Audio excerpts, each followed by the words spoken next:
Hello everyone, my name is John Christian and welcome to the John Christian Studio Sessions. We're here in my studio and today I'm going to talk a little bit about layering.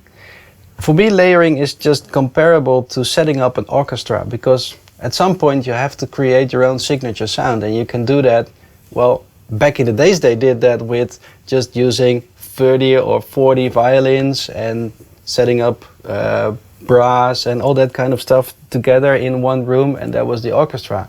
And so I compare that with doing synthesizer layering, and I use that for creating my own signature sound. Just using presets doesn't do that for me, because anyone can do that then. So basically what I'm going to try to explain here is the basics of layering, and in other episodes I'm going to be a little bit more in depth about the layering, because you can really go far with it and a lot of techniques are coming with it.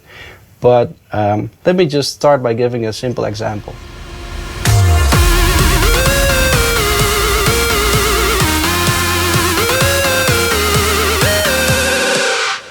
To start my example for layering, I have to find a simple melody. I'm not going to say that it's a hit, but let's try something here.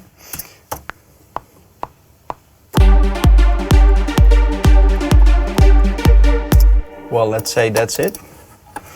Then first of all, I always quantize everything I do, because I really wanted to have it really tight. And especially when you are layering with other instruments, they really have to play exactly the same. So quantize 16th in this case. Okay, let's double that, so we have a little bit more extra length. I know that there are a lot of people just using just one sound, but then again, like I said, everybody can do that, because everybody has a spire or a nexus or a silent or whatever. So basically you can do a few things to create your own signature sound and to build your layer. And one of the things is to tweak the sound which is playing here. But one of the other things that you can do is just combine sounds, and that's layering. Like in the example I gave with the orchestra, they are combining violins with brass players, and here we are combining one synth and the other synth, or maybe extra real instruments, but I will come back later to that subject. But this is basically the mid layer. And I'm also going to make an episode about EQing, because you really have to place those layers. You have to create space for every layer that is playing, and at the same time you have to treat it as if it's one instrument. But first you have to find the layers. So this is the layer who's going to play the mid section, and it sounds like this.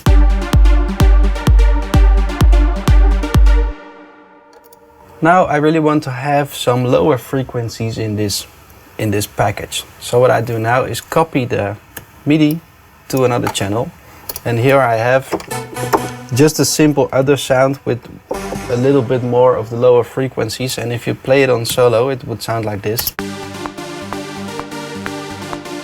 Together with the other one it would sound like this, and that's where the package begins to grow. When you are layering like this and every instrument is playing exactly the same, timing wise that's very important, but if you really want to have one of the melodies to really stand out of it, you have to have a top layer. And top layer is always playing just one note, because I was playing 3 notes at the same time. But to really make sure that the melody is clear, I have to play something which is just only the highest note. I always do that. So then again, I'm going to copy the MIDI to another channel. Here I have a sound with some higher frequencies. And then what I do is cut out the notes that are not the highest.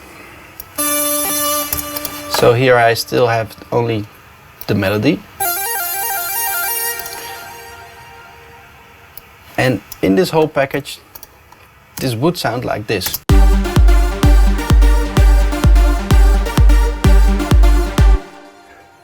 But if you are just continuing like this, it will all be a little bit muddy and not clear what everything is playing. So what I do when I want to combine these layers is first of all route them to a bus, because in the end I want to treat them just if it's comparable to just one instrument. So here I have the three channels that I'm using, and I'm going to route them to, let's say, bus 10. Here's bus 10. I say this is the lead. Now I have it all under one channel. And to really make some space for all the separate layers, now I'm going to use an EQ. And it's not going to be this one, it's going to be the Fab Filter Pro Q. Really love that one. Like I said, the first has to play the middle part. So what I do then is cut away the higher and the lower frequencies.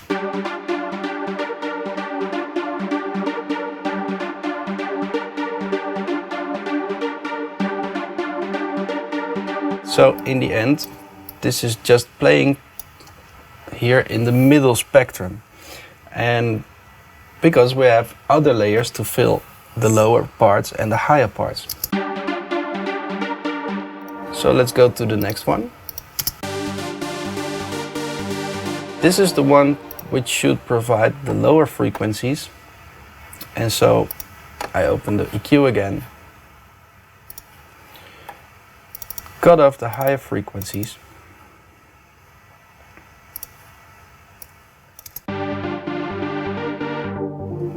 This is to exaggerate what I'm doing. But let's say this sound has to fill this frequency spectrum. And then we have the higher layer. For this one, of course, we have to cut off the lower frequencies then. And then again, I'm going to use the Fab filter for that. Set a low cut filter. In the end, this might sound like there is not changing so much, but in every sound there are octaves going down in the frequency spectrum. So if you don't cut them, there still will be frequencies that you don't want. So always do this. This is a rough example, but if I play all the tracks together, it would sound like this. No frequencies are cancelling out each other anymore because we really have set borders for the sound frequencies where they are playing in. And to quit this example, I would just say, let's have volume shaper here to make a little bit more feeling on the dynamics. Everybody knows about sidechaining, and I will make extra episodes about that as well. But this is a simple example.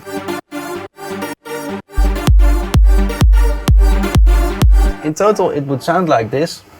And for me, there is not a muddy feeling going on. Every instrument has its own space, and this is one of the very basic techniques of layering. And in a next episode I will go more in depth about layering, because a lot of extra techniques you can do. And well, this is it for now. I hope to see you in the next episode. If you have any question about this chapter or maybe another, just go to my facebook.com/DJ John Christian and leave your comments there.